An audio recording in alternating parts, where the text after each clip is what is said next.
Attention, dès 2026, les règles du jeu pour l'épargne en France vont changer. Une nouvelle loi de finances vient d'être votée et ça pourrait bien impacter directement le rendement des placements.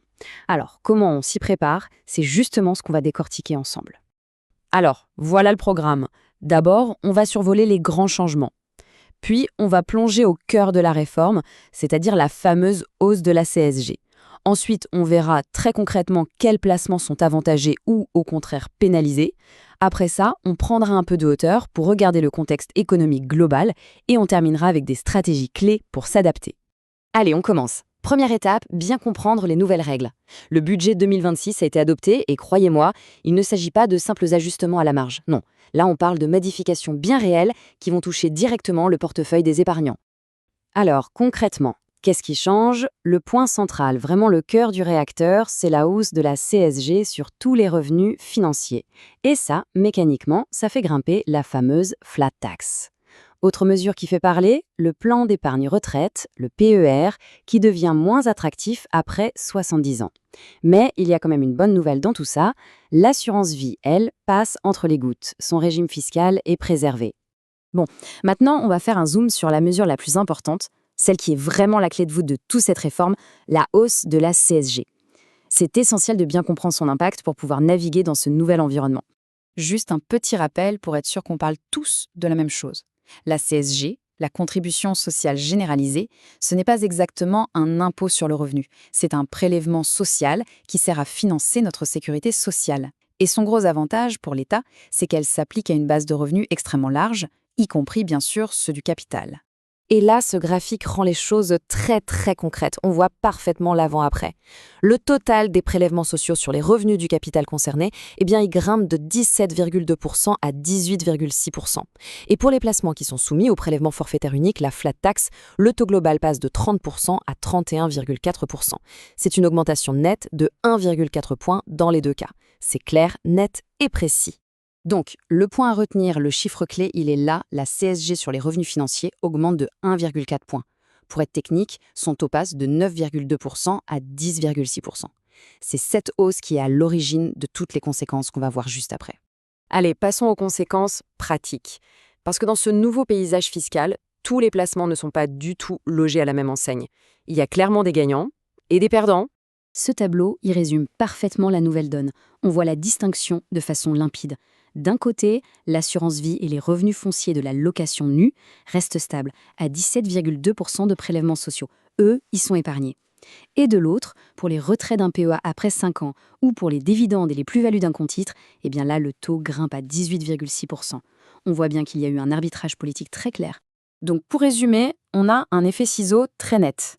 D'un côté, les gagnants, ce sont les formes d'épargne vues comme populaires et de long terme, l'assurance vie, l'immobilier locatif classique et bien sûr les livrets réglementés, comme le livret A.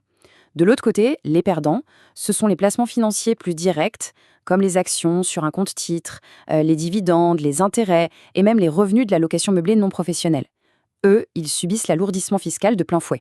Et dans cette catégorie des perdants, il y a un cas un peu particulier, le PER, le plan d'épargne retraite. Lui, il subit un durcissement très ciblé. Le changement principal, c'est la fin de la déductibilité des versements pour les plus de 70 ans. C'était un outil d'optimisation fiscale assez connu. Et en plus, il y a une zone de flou. Est-ce que les gains du PER seront soumis au nouveau taux de CSG à 18,6%? La question reste en suspens pour l'instant, et ça, évidemment, ça fragilise un peu son avantage par rapport à d'autres placements. Bon, maintenant, prenons un peu de recul. On va dézoomer un peu, parce que la fiscalité, ce n'est qu'une partie de l'équation. Il faut aussi prendre en compte le contexte économique général et surtout un acteur dont on parle beaucoup en ce moment, l'inflation. Cette citation de Nicolas Pécrus, elle résume parfaitement la situation. Protéger son patrimoine des impôts, c'est une chose, mais le protéger de l'érosion de la monnaie, c'en est une autre, et c'est tout aussi crucial. Et justement, face à l'inflation, on entend souvent parler des actifs tangibles comme d'un rempart. Pourquoi ? Tout simplement parce qu'ils ont une valeur intrinsèque, une valeur réelle. On pense à l'or, bien sûr, l'exemple classique, mais il y a aussi l'immobilier, les matières premières qui sont essentielles à notre économie, ou même des choses comme les terres agricoles et les grandes infrastructures. Et pour illustrer ça, regardez ce chiffre sur l'or. Son cours a bondi de 26% depuis le début de 2025. C'est une performance vraiment spectaculaire qui montre bien son statut de valeur refuge quand le contexte économique est incertain et que la pression fiscale augmente. Ok, on a posé le diagnostic, on a vu les nouvelles règles, on a vu le contexte. La question logique maintenant, c'est comment on fait pour s'adapter? Voyons ensemble les principales pistes stratégiques qui sont suggérées par les experts du secteur. Voici une sorte de feuille de route en 4 points. Premièrement, avec cette hausse de la CSG, l'intérêt de basculer une partie de ses avoirs vers les enveloppes qui sont préservées, comme l'assurance vie, est renforcé.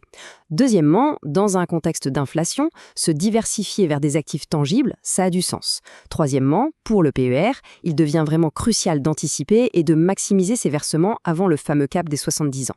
Et enfin, pour les patrimoines plus importants, surtout ceux détenus via des sociétés holding, il est conseillé de faire un audit pour vérifier l'exposition aux nouvelles taxes. Et cette citation de Philippe Lozeral, c'est vraiment la conclusion parfaite. Le mot d'ordre, c'est l'adaptabilité. L'idée, ce n'est pas forcément de prendre plus de risques, mais plutôt d'allouer son capital de manière plus maligne, en utilisant au mieux les cadres fiscaux qui restent avantageux pour continuer à avancer, malgré la pression fiscale. Et voilà, on arrive au terme de cette analyse. Face à tous ces changements, la question finale est assez simple, mais elle est essentielle. Est-ce que les portefeuilles sont prêts ? Cette nouvelle donne fiscale, ce n'est pas juste un détail technique, c'est une véritable invitation à repenser sa stratégie pour aborder l'année 2026 le plus sereinement possible.